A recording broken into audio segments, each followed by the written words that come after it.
Fala Zezé, bom dia cara. E aí turma, bom demais? Eu sou o professor William Maluf e nessa videoaula a gente vai iniciar o estudo de mais um tópico de elementos de máquina Zoom. Então, o canal AFD e Teles Pictures orgulhosamente apresentam... Uniões por interferência. É isso aí. Esse assunto, que é uma alternativa a uniões de cubo e eixo, será tratado por mim em algumas videoaulas, nas quais eu pretendo cobrir ajustes por interferência. Daí nós vamos falar sobre os métodos de montagem.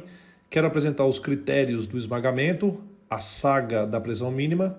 Daí vou falar o critério do escoamento, que vai ser a saga da pressão máxima, e aí teremos alguns exercícios. Gente, se vocês perceberem, eu estou te apresentando um trecho bem restrito de um sistema de transmissão de potência. Vocês vão perceber aqui que a gente tem três eixos. Tem o primeiro eixo, o eixo intermediário e o segundo eixo, ou seja, são três eixos. No primeiro eixo, a gente tem aqui demonstrado um rolamento e temos uma engrenagem que é do estilo engrenagens cilíndricas de dentes helicoidais. Essa engrenagem, que eu vou chamar aqui de número 1, ela está conectada com outra engrenagem, número 2, que é uma engrenagem cilíndrica de dentes helicoidais. Para estarem engrenadas, tem que ter o mesmo módulo. Muito bem, nesse eixo intermediário a gente tem aqui um rolamento e a gente consegue observar uma outra engrenagem menor aqui, que também é uma engrenagem cilíndrica de dentes helicoidais. Eu vou chamar de engrenagem número 3. E ela está conectada com uma outra engrenagem que está ali atrás, que também é uma engrenagem cilíndrica de dentes helicoidais, que eu chamei de número 4.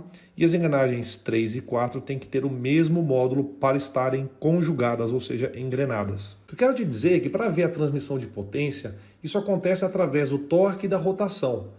Nos pontos de contato das engrenagens, elas trocam forças, e essas forças são chamadas de forças tangenciais. Nós já estudamos isso anteriormente em uniões por adaptação de forma. O que eu quero te dizer é que a força tangencial ela é uma força útil, pois ela gera torque. Só que esse tipo de engrenagem que eu estou te apresentando agora, que são as engrenagens cilíndricas de dentes helicoidais, elas também têm uma questão de gerarem uma força nociva, que é uma força axial. Então, quando a gente faz a fixação de cubos dos elementos montados em cima dos eixos, ou seja, quando eu monto uma engrenagem em cima do eixo, eu preciso ter certeza que o método de união vai ser capaz de transmitir todos os esforços. No caso de uma união por adaptação de forma, onde a gente aprendeu chavetas e eixos ranhurados, eles eram elementos muito bons para transmitir esforços tangenciais, ou seja, torques.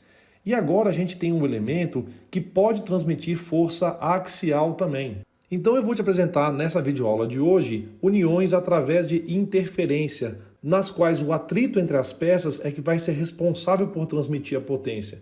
Então eu quero te chamar a atenção desde o início da aula que pode ser que além do torque, ou seja, além da força tangencial, a gente tenha que transmitir força axial também. Eis novamente mais um exemplo de um sistema de transmissão de potência. Eu tenho aqui três eixos que são numerados como eixo E1, eixo E2 e eixo E3. Nesse exercício que eu estou te fornecendo apenas algumas informações, você consegue descobrir que o fluxo de potência sai do eixo E1, passa pelo centro da engrenagem 1, vem para o centro da engrenagem 2, daí vai para o centro da engrenagem 3, vem para o centro da engrenagem 4 e provavelmente sai através da direita aqui do eixo E3. Nessa disciplina a gente considera que todos os elementos têm rendimento 100%, ou seja, que não existem perdas de potência. Eu detesto usar essa palavra porque perda não existe, existe transformação em energia não útil. E eu posso te dizer que a potência 1, que seria a potência de entrada, vai ser igual à potência que sai pelo elemento 4, aqui no eixo E3, que eu vou considerar como sendo a potência de saída. Eu gosto bastante de fazer uma leitura detalhada dos enunciados dos exercícios. A gente tem aqui uma engrenagem, que é chamada de engrenagem número 1. Temos uma outra engrenagem que é chamada de engrenagem número 2. Vocês vão perceber que a engrenagem número 1 é menor do que a engrenagem número 2, portanto a engrenagem número 1 é chamada de engrenagem pinhão, a engrenagem número 2 é chamada de engrenagem coroa, porque ela é a engrenagem maior, a 2, e a pinhão é a menor, número 1. Daí nós temos uma outra engrenagem que é numerada como engrenagem 3, e essa engrenagem ela é chamada de pinhão também, porque ela é menor do que a engrenagem número 4, que é a engrenagem coroa. Outro ponto interessante da gente analisar é que nós temos aqui um rolamento que ele é chamado de rolamento E. No eixo E2 a gente tem dois rolamentos, respectivamente o rolamento A e o rolamento B. E no eixo E3 a gente tem os rolamentos D e o rolamento C.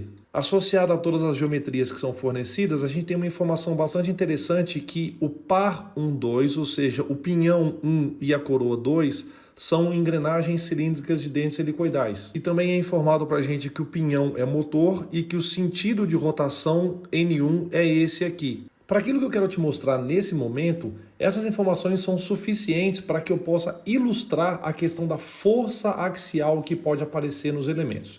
Então não se preocupem se não existem outras informações sobre os elementos 3 e 4 e assim por diante, porque nesse momento não nos interessa. O objetivo dessa aula é abordar uniões por interferência. Entretanto, eu vou só agora fazer o diagrama de corpo livre, o DCL, desse sistema, porque é uma coisa relevante em termos de conhecimento de engenharia mecânica, e eu quero que você entenda de onde as forças axiais podem surgir. Agora, eu vou abordar com muita profundidade o diagrama de corpo livre de engrenagens em outras aulas, como por exemplo a aula de eixos e também na aula de fundamentos de transmissão de potência por engrenagens. Claro, o objetivo da aula de fundamentos de transmissão de potência por engrenagens é explorar com detalhes como as engrenagens fazem as transmissões de potência. Então você não deve se preocupar se você não entendeu absolutamente tudo aqui, porque meu objetivo não é explicar com detalhes a troca de forças. Eu só vou te mostrar que a troca de forças é importante para justificar o surgimento de forças axiais nos eixos. E, por sua vez, explicar por que as uniões por interferência são importantes. Então, olha essa situação. Para fazer o diagrama de corpo livre, o princípio fundamental é, primeiro passo, isolar os corpos. Já fizemos isso. Depois é marcar as forças recebidas. Então, partindo do pressuposto que o pinhão é motor, esse é um dado conhecido no enunciado, você não tem como olhar para o enunciado e saber disso, a gente pode constatar que a coroa ela é movida. Levando em consideração o sentido de rotação vetorial que foi mostrado aqui, eu consigo representar a rotação do pinhão dessa maneira. É uma rotação horária. Se você pensar no dente da engrenagem 1, tocando no dente da engrenagem 2, se ela gira nesse sentido, ela vai empurrar o dente da engrenagem 2 de tal maneira que a engrenagem 2 vai girar de forma anti-horária. E aí eu gosto muito de fazer essa analogia. O dente da engrenagem 1 vem e empurra o dente da engrenagem 2 nesse sentido, para que ela tenha o sentido de rotação anti-horário.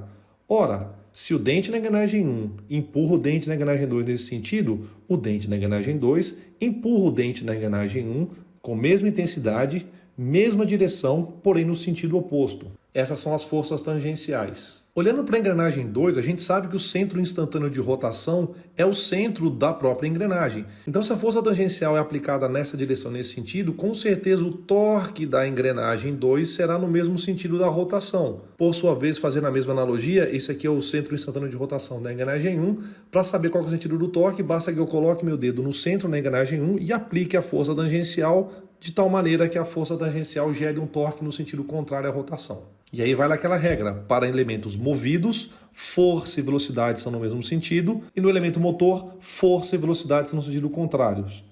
Isso se tratando de movimento linear. Como estamos falando de movimento circular, na coroa movida a gente tem torque e rotação em sentidos iguais, e a gente tem torque e rotação em sentidos opostos em elementos que são motores. A gente sabe que existem as forças radiais. As forças radiais têm a tendência de separar os eixos, então a engrenagem 1 empurra a engrenagem 2 para baixo, por sua vez a engrenagem 2 empurra a engrenagem 1 para cima. E aí nós temos a questão da força axial, porque se tivéssemos engrenagens cilíndricas de dentes retos, só teríamos essas duas forças. As engrenagens cilíndricas de dentes helicoidais, pelo fato delas terem os dentes oblíquos em relação ao eixo da engrenagem, existe a incidência de uma força axial. E para você determinar o sentido da força axial, é bom você imaginar que estejam caindo pingos de chuva aqui do céu, eles caiam no canal do dente e eles vão escorrer para essa direção e esse sentido. No caso de um pingo de chuva cadente, ou seja, caindo do céu, ele vai bater aqui no fundo do dente e ele vai escorrer para a direita. Portanto, a força axial nessa engrenagem ela é para a direita. Igualmente, você pode usar esse mesmo princípio. Caso eu tenha um pingo de chuva que ele venha e caia do céu, ele vai cair aqui no pé do dente e vai escorrer para a esquerda, dando uma força tangencial para a esquerda. É assim que a gente define a direção e o sentido das forças axiais em engrenagens cilíndricas de dentes helicoidais. Se vocês prestarem atenção, a engrenagem 2 ela está solidária aqui ao eixo E2. Portanto, a gente tem uma força axial que aponta da engrenagem 2, passa por A e vai até o rolamento B. Isso justifica o fato de que no eixo E2 existe uma força axial e normalmente os rolamentos são fixados por interferência. Ou seja, o rolamento B ele vai ser responsável por suportar a força axial. Então, se o rolamento for montado por interferência, que a maior parte dos rolamentos é montada por interferência, isso significa que esse rolamento deve ser capaz de suportar a transmissão dessa força axial. Ou, por exemplo, se eu tivesse montado essa engrenagem 2 no eixo através de interferência, a união por interferência vai ser responsável por transmitir a força axial e também a força tangencial. E aí eu vou pedir para você conferir no próximo vídeo algumas outras aplicações de força axial que deve ser transportada através de uniões por interferência.